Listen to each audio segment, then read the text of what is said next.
What's happening, guys? Welcome back to a new video. This video is about me passing the FTMO challenge, showing you exactly what I did, going through everything in the back office, and I can give you some advice on how to do it yourself. So if you're new around here, drop us a like, subscribe if you're new. Let's get into the video. Okay, so we're on the back office. This is basically the metric system that they have on their accounts. And basically this shows you everything you've done if you don't know already, and shows you your progress and what you did and everything else. So we're going to go through this now. So if we just scroll down here, firstly, it's a £10,000 account that I've done. I didn't want to go for the large one personally because obviously you hear a lot of horror stories about FTMO, and I would just like to sort of test it out for myself to see if it was as genuine as everybody is saying at the minute. So yeah, we'll just look at the chart system here. As you can see, pretty consistent to start us off. We sort of grind up and then we come to a bit of a decline. I don't know what this was. Took a bit of an L this day. I think this was in one day anyway. And then we just sort of have a nice slow grind back up. And then we finish off, and obviously this straight line here is just me putting on micro trades in order to get the account passed, because you have to do a minimum of 10 trading days. So if we just scroll down a little bit further,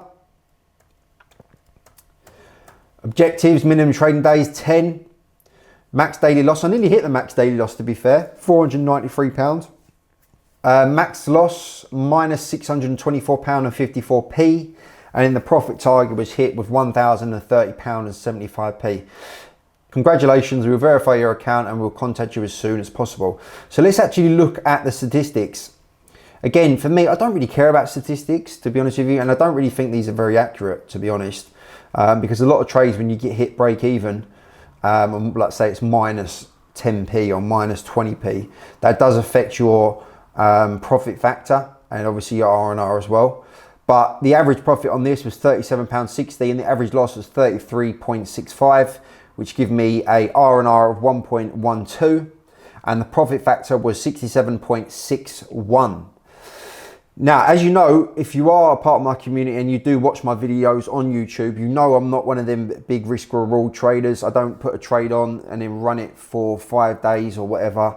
I'm more of a scalper. I'm in and out. I only trade the Dow Jones and the DAX pretty much. So if we look at over here on the right, 27th of December is when we started this. £272.52p. Then the next day was obviously the L, where I nearly hit my max daily loss. The following day after that, £412.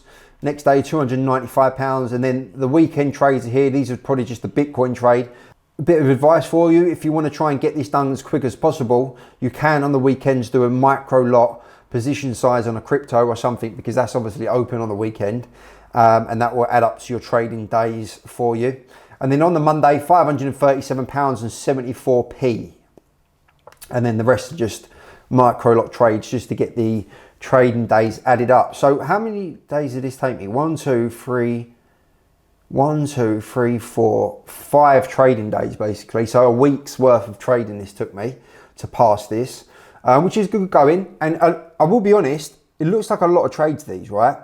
And it's probably a lot more than what I would usually do. I have changed my trading strategy quite a lot recently. I don't just hit the market, as I said in previous videos, I don't just hit the market with one trade and full margin or a large margin, because I'm spreading out risks. I'm spreading out the amount of trades that I'm doing on each open or each economic data, because that allows me to get more room and it spreads my risk out. Because at the minute, the market's really, really whippy on the opens. And if you're sort of hitting it full pelt with your main bullet and it whips against you and then whips in your profit, it's really, really frustrating. So, for me, I'm doing sort of a third of the size. I did it on this anyway. I did a third of the size and done 3 to 4 more positions instead of just doing one big size and one position.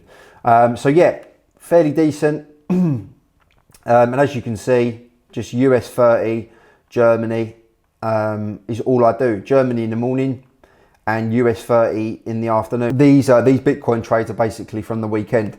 So yeah, pretty simple. Kept it nice and simple with this. Weren't trying to set the world on fire. My maximum position sizes that I was doing on this account were 0.2 pound a point. So if I'm spreading that over 3 trades, it's probably about £6 a point. again, for me, it works very, very well in these current markets where you lower your position size and spread your risk out instead of just going for one big trade and trying to get that home run trade that's going to make you all the money in one day, because that's not how it works, to be honest with you. And they want to see consistency. I know it's a pass is a pass, but would you want to fund someone who's just come in one day, just smashed it and made £1,000 in one day? You probably wouldn't, because you'd want to see that they are actually able to trade consistently. So yeah, for me, stuck to my strategy, done everything that I know I should be doing, kept it nice and simple.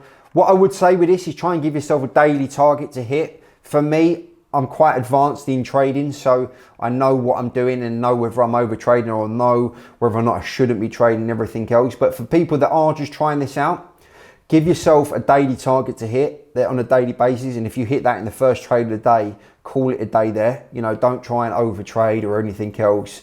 If you feel like you're over trading, then obviously you can pull the plug. But for me, I was keeping it nice and simple, 3 to 4 trades on the open. And a lot of times there'll be economic data that's coming out. I think in this sort of time period, it was a very, very volatile market where you're getting certain time prints. I trade time prints as well, if you don't know what they are. I made a video on them. I trade time prints, so at certain times of the day, I'll go into the market and hit it at a certain time because I know it's going to be making a certain move. So yeah, I was probably trading a little bit more than I'm used to on this.